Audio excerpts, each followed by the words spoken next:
Hello, everyone. Welcome to the second episode of the podcast for the love of food. Today, we are chatting with Arvind. Arvind is the owner and promoter of Anand Sweets. He is running a very, very successful brand in Bangalore and probably one of the most loved sweets brand here. Let's explore what makes Anand Sweets so special for the people of Bangalore.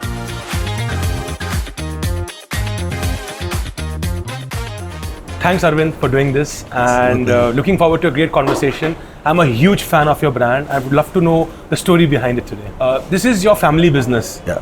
And you, of course, joined it later and have transformed it in a very, very beautiful way. So what was the thought process when you were joining this business? Like when you entered this, was it still as exciting as it is today, or you had to take a leap of faith and join the business? Yeah, so I think joining the business initially, I was like everybody else. I was lucky to have a British education in my early years in the 90s.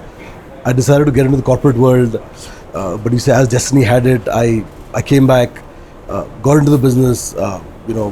Business much smaller then. We had 2 stores, very family run. Even today is family run, family driven, but all decision making was family. There was no process in place.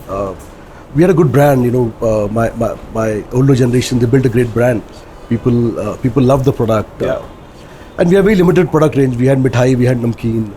So when I came in like an entrepreneur, second generation entrepreneur, I had to take over every function possible. Yeah.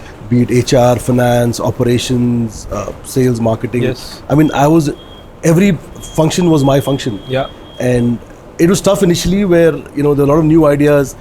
Because I got the global exposure early, I came in with a lot of ideas, thinking that I can transform this industry. And my idea was, I don't want to be another Me Too player in the industry. Yes. How can I differentiate? How can I create a category defining moment for the industry where people come to Anand and realize that, wow, this is how Mithai can be sold.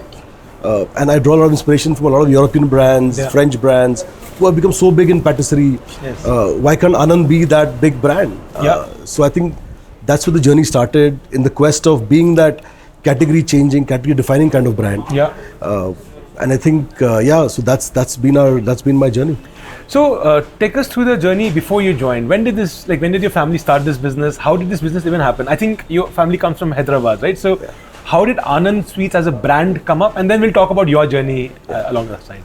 So I think my dad migrated to Bangalore in 1974. He came to work in a sweets outlet, which was in the city center at that time, which was KG Circle, Kempegoda Circle, and there he worked for about 14 years, gained the experience. In 1988, he kind of laid the foundation for Anand. We had our first store, which exists even still today. It's a 450 square feet store in Commercial Street. Wow. So that's where we started. That's only a Mithai store, right? That was only a Mithai store, yeah. There's always been a Mithai store. And that's where Anand started. Even today, we still retain the store because a lot of people have a lot of memory attached to the store. Yes. Although Anand has really big stores today, we have different formats, but that store is somewhere very close to the family's heart. Yes. Everybody has worked in it. Everybody's kind of been through that store and learned how to do it. So that 88 they started then. My father with a couple of cousins of mine, and then I think 96 is when we opened our second outlet. It was in Jayanagar, which is another big area at that time. Bangalore developing area at that time, and that's how it happened. I joined the business 2001. Wow. So we were about 2 stores. We had a small manufacturing unit. We were doing all right, and then.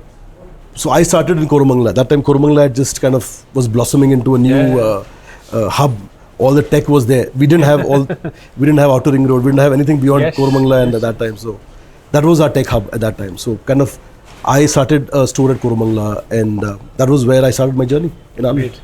And talk about the journey from just being a Mithai brand to all the other categories, and we'll go deeper in each of these. But today it's a packaged foods business. Now I think one of the biggest namkeen brands in South India. Mithai is, of course, I think almost like a monopoly in Bangalore.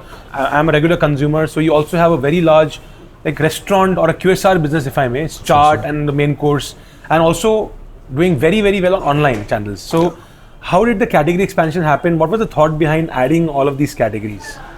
So I think, as you travel, right, as I used to travel, I used to see a lot of new products and new interesting products which I thought across India which are being made. And as Bangalore was growing, customer preferences were changing. You had Bangalore was becoming into this huge cosmopolitan hub. People from all over India, Indore, Kolkata, Delhi, you name it. Every city people are coming here. Now, how as a brand we stay relevant, and how do we cater to taste buds of the entire country's population? So that quest led me to keep adding new categories. I think first we branched out into chaat in early 2002. Yeah. We were not doing chaat until then. Then from chaat, then we moved to, then we realized chaat is such a big, a revenue thing for us. Plus, it just brings in a lot of people. Yes. And that in turn turned out to people buying stuff and going back home. Yes. After they consume the chaat. So it directly chaat was doing revenue, plus indirect revenues were amazing. Yes. Then we got into the category of baked products. We launched our brand called Badamika, which again is a very innovative product. Very nice, which yes. And I remember the feedback when we did sampling, in 2008, and people, there was a smile on everybody's face, like it was like a product which they've never eaten. So I'm saying these kept on happening. Yeah. And then it was just natural for us to expand our portfolio into snacking. Yeah. Snacking was growing as well. So we got into a range of North Indian snacks. Again, Anand was catering to the North Indian diaspora who moved into South. So that was our game then. Yeah, and Bangalore has a lot of such people. Yeah, so it was moving in. IT just happened to us, and people was migrating to Bangalore a lot. So how do we become that brand who caters to everybody there? Yes. Then we got into 2012 is when we got into our food business, our QSR business. Again, the reason why we got into it is because people loved our chart. People loved the way the chart was served, the way. So we said, why can't we just add an element of food to the whole thing? Correct. Offer them a nice seating environment and give them. So again, the restaurant brand is again it was. So as you travel Delhi a lot, I'm since you're from Delhi, so Chandni Chowk was my favorite. I used to go to Chandni Chowk a lot. I used to just love the food in Chandni Chowk, and we were like, how can we bring that food into Anand? Yeah. Because today Bangalore is no more a South Indian city; it is a global city. So how do we bring that? So the idea of bringing Chandni Chowk to Anand is where this whole Purani Delhi was envisaged. Yes. Brilliant. So we ended up calling our restaurant QSR Purani Delhi. Wow. We thought this is easiest to connect. Yes. And it's done wonders. I mean, people love the brand. Now, as a standalone brand, also it does well in a couple of online channels. So 2006 or 7 is when I started my website sales. Oh wow, that was very early. Way ahead of I think so. Yes. But then we had very limited because we had issues with payments. We had issues with courier logistics. It was a big problem, and I used to personally handle that part where I was customer care. I was to make sure that things are dispatched properly. People have reached it, and perishable. Our product end of the day is perishable. The minute it takes longer in transit, the product the customer receives is not of the right quality. Yes. So from there, we really revamped our whole. We kept on adding stuff, online space, offline. So online has always been in the back of my mind that we want to do something there. 2014, when Swiggy started delivery, I mean that is something. Again, Koromangala is where they did the pilot. Yes. So we were a part of the pilot for Swiggy, because I was always that we want to be a delivery brand. We want to be available in delivery because people want our products home. Why can't we do it? And the rest is history. I mean, today, Swiggy accounts for the biggest revenue for us. Yes. Swiggy, Zomato put together. Post-COVID, I've seen that we've gone into cloud kitchens. Yes. We've partnered with Rebel Foods, and we run a cloud kitchen network with them in Bangalore, Mumbai, adding more cities there. Yes. We also got into big way onto Amazon, because we realized Amazon, the category of gifting in our space does not exist. Yes. So we kind of created this category. Yeah. And today, I would proudly say we're the #1 brand on Amazon in Mithai gifting. We're there on all local grocery portals. We're there on Blinkit, Swiggy, Instamart, Zepto, and it just opened up for us. Everything opened up for us. No, brilliant. So it seems that you have been running a house of brands business ever since, even before it became cool to run a house of brands, right? So, and maybe we can address the topic around the beautiful packaging that Anand is known for. Each of your brand has a strong brand identity, beautiful packaging, and great names. So who does it? Who is the person responsible, and what goes behind creating such amazing brands, products, and packaging? So I'll tell you, packaging is something where there's another story I have where. Yes. So the brief on Anand packaging has always been to the agency is how can you create the packaging, the aura of the packaging in such a way where that box of Anand is kept on the table as is. Yeah. It doesn't. So typically, what happened with Mithai was you take Mithai home. It gets converted to a plate at home. It gets converted to something else at home. Yes. Nobody brings it out in the box. It was meant to be. Yes. So we were like, how can we make our packaging so nice where it becomes part of your decor, part of your home, part of your work decor, wherever you are. Our packaging should be that, and you should be proud of that brand being on your table. In fact, I was talking to one of the pizza founders today, and he mentioned the same thing, that he wants his pizza boxes to be decorated as part of the party decor. So that was our brief, and then once we decided that our Mithai boxes should speak that language. Yes. Why can't all our packaging speak that language now? Why can't every other packaging we create has that intention that it goes onto that table, it goes onto that environment wherever it is, as is. Yeah. It doesn't get converted to something else. And luckily for us, it worked. And people latched onto it. People love the whole idea of packaging. People love the whole premiumness the brand gave. Yes. And today, people, in fact, a lot of products are bought because of packaging also. Yes. Although products are great, what we do, but people say that we want your particular package. I mean, there's a feedback from customers we get that, like weddings, right? Yeah. Some weddings, customers give feedback that we want to make sure your brand is on the package. Yes. When we give it to the girls side, the girls side is the boys side. So it's a matter of pride for us. Yes. Like people want our brand on their package. Yeah, in fact, I have a small anecdote. Like when you go to any houses during Diwali, Holi, the number of Anand boxes there just shows that you've got a very large share of overall gifting share in Bangalore. So did you always, or it was a afterthought that it's a great, like you've talked about the fact that it's a beautiful looking box which makes it a gifting, especially, but now are you thinking of product categories which are gifting first? You think that it's because it's a gifting category will enter into that? Mithai as a category, what is happening is individual consumption is going down, as I say. People consuming individual Mithai at home is reducing. Yes. So it is becoming a gifting commodity today. Yeah. Mithai is being gifted every festival. We mentioned about Holi, Ramzan coming up. Yeah. Every single festival has become a gifting, festival for us, where people are gifting each other. Yeah. So how do we stay relevant and how do we stay on top of the game? Yeah. As far as gifting is concerned. So with that thought, every festival we curate new options. Yeah. What you see at Holi, you see at Eid, you'll see something else. At Diwali, you'll see something else. Then again, when it comes to gifting, we have a very innovative approach to corporate gifting as well. Yeah.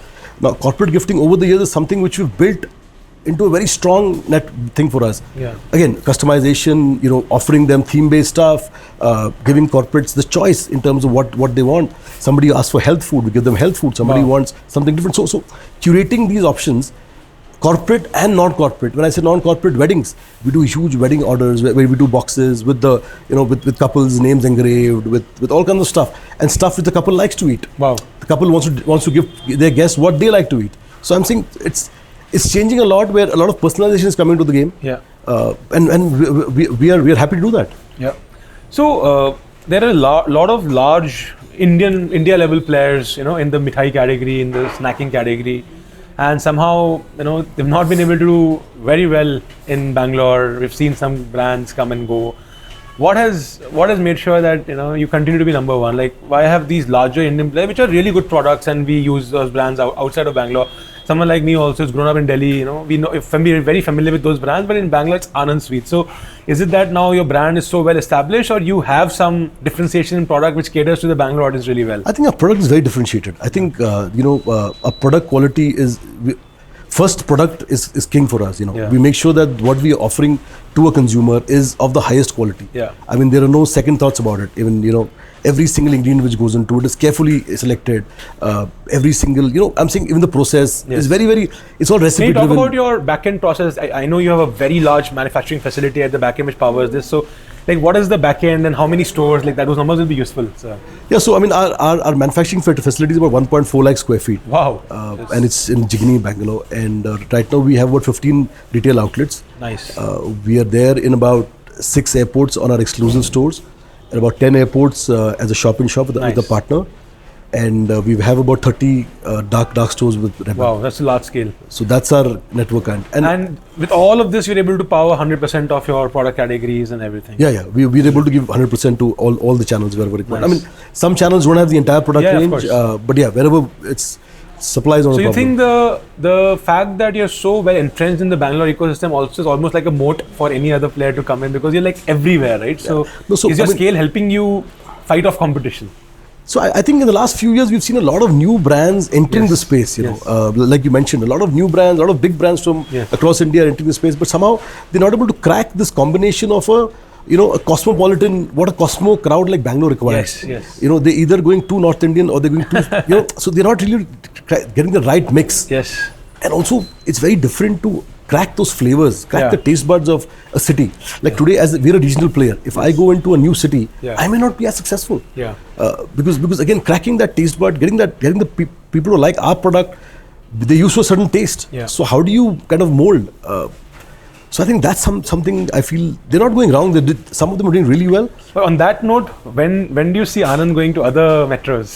So it is on the cards. I mean, we're looking at a couple of South Indian cities Wow. that we want to be there present. And will you go with a local taste there or similar products? So we'll have some local products for sure, Yes. which people want, and otherwise it'll be our portfolio primarily. Yeah. And gifting again will be heavy because we realize in our category there is no brand in India Yeah.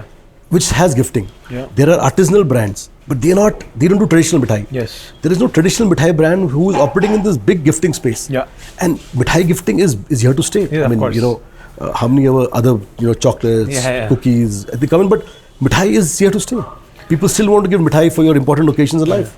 So, Mithai is here to stay. Mithai is a very integral part of India's ethos. But you also have a brand called Chini Kam, So, are you thinking that you need to de-risk, with this health wave also on the other side, So, what is the thought behind Chini Kam? See, Chini Kam was conceptualized as a snacking brand, Okay. primarily to talk about. It was selling products like non-fried, baked. Yeah. So it was primarily that, and it Yeah. was more like a India's basket. Yeah. So these are products available in different parts of India where you like a certain namkeen, certain snack somewhere, and we bring it here and we give you that. So that was the whole idea of Chini Kam. So Chini Kam has remained a single store Yeah. kind of a brand. We've not really taken it out. But on the other hand, within Anand, we've got a lot of new product categories in the health side. Like we do sugar free, which is a big seller for us. Yeah, nice. We do a lot of. We've launched a new range of millet-based snacks, Oh, no. Millet is here to stay. jowar, Yes. and those kind of stuff. So that's something What interesting. about roasted as a category, namkeen? Roasted also is something Okay. we have a few products in roasted. Not a big range. Yeah. But again, so we are in the process of adding those products as well. Brilliant. So health is, I mean, although there is a traditional, people who like the regular stuff, but there is a small audience who prefer to have Yeah, it'll healthy keep stuff. growing, yes. Yeah. Yes. And I think from what I know, one of your larger gifting category or product is baklava. So how did you even get to launch a global mithai as opposed to what you? So again, generally do? I think baklava. I mean, when you travel to the Middle East, Yes. you eat baklava. You just realize that it suits us so well. Yeah, I mean, we love the taste. Yes. As Indian, it suits the Indian palate, and it's a great gifting product. Mm-hmm. It's a great product to gift. It's a great product to consume. So the idea was, can we kind of replicate baklava? Mm-hmm. Can we bring in baklava, suiting something which is not so authentic, Yes. close to authentic, but which suits the Indian palate. Yes. So that was the idea. A lot of trials. We did a lot of trials for baklava. Then finally, we came out with a product range which was well accepted. Yes. And today, baklava is one of our top 10 products. Yeah, I think the packaging is so good. It also makes up for a good gifting product. Yeah, so we launched tins with baklava. Yes. That was the first time we got into tins because in the Middle East, if you see most of baklava Yes. in Turkey, in Egypt, is sold in tins. Yes, yes. And it's kind of people keep the tins as well Yeah, as a yeah, souvenir yeah. post Yeah, it's a souvenir, yeah. post the consumption. So we said, why can't we get into that? So that's the whole thought process. Yeah, and talking about the organization that you're building, like, is it now fairly corporate kind of a structure, or is still a lot of families involved? So how are you running that? Family is at the decision seat. I mean, a lot of family members are involved. My brothers, my cousins are involved. Nice. So we're there, but we are also building a layer below us where people start taking control of things now. Yeah. We have a lot of operations teams, marketing, sales teams. Nice. So we have those teams, but still decision making is held by the family. Got it. We are working on kind of bringing it down. And is there any secret ingredient which only family knows of, or it's now I think it's. I would say it's hard work. I think it's customer delight. And every member swears by it. Yeah. Like, how can we delight our consumer in no matter what we do? Yeah. Even a samosa you eat at a store, even anything you buy at a store. Yes. How do we? And all of us really, we are happy delighting customers. Yeah. All of us have worked on the floor. We worked in our outlets. We Nice. worked in our factories. So each of us knows what the pulse of the customer is. Great. And tell me about yourself. Are you a foodie? Like, what's your favorite cuisine? Yeah, so I'm a complete foodie. Yeah. I love Italian food. Nice. I mean, that's my go-to food. You travel for food?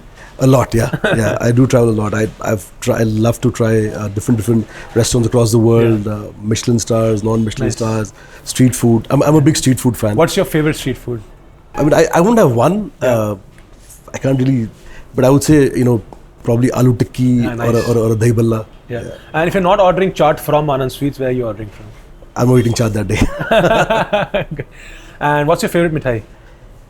Okay, so my favorite has been motichur laddu. Wow. And Mysore pak. Nice. Yeah. Mysore pak, you like the authentic Mysore pak from? The authentic Mysore pak. Yeah. Great. And what do you do? Like, what's your work schedule like? Like when you're not, selling food, what's your day looking like? So yeah, when we're not selling food, we're trying to conceptualize on something new. Trying to work on bringing some new categories for Anand. So as we talk, we're launching a new FMCG brand. Nice. This is going to be a regional snacking brand, which is going to come in these small pouches of 10 rupees. Oh wow! Yeah. So it'll be distributed offline as well. Across. It's a mainly offline brand. Oh wow! It'll be distributed across all your small stores, condiments, bakeries. Big move. Yes. And it's primarily regional snacking. And for the first time, I'm going to reveal the brand name. It's going to be called Chuck now. Wow! It's a new brand name. For the first time, we're hearing that. Yeah. Great, brilliant. And this is something we're launching in April. Nice. So this is the category we're working on. As Anand, we are also working on a new range of frozen foods for export. Nice. Because we see a lot of demand. So do you still have any exports business, or we do exports? Okay. Yeah, we do our mithai, namkeen, snacks. So cookies, make in India and sell across. Kind of, Brilliant. So exports are happening. So we're starting to see how frozen is something which is becoming big in terms of demand for exports. Nice. So that's something we're getting into. Of course, adding more outlets is on the game. Great. So yeah, so basically working on things which are new categories for us. Yes. And how do we enter those new categories? Brilliant. Yeah. Great, Arvind. I think with that, we'll wrap up the show. It's been a great chat. I think it's been super inspiring, hearing your stories about how you've built a very, very loved brand. And I think everyone I know is an Anand customer. So congratulations and all the best for the journey. Thank you so much. Thank you so much. Thank you.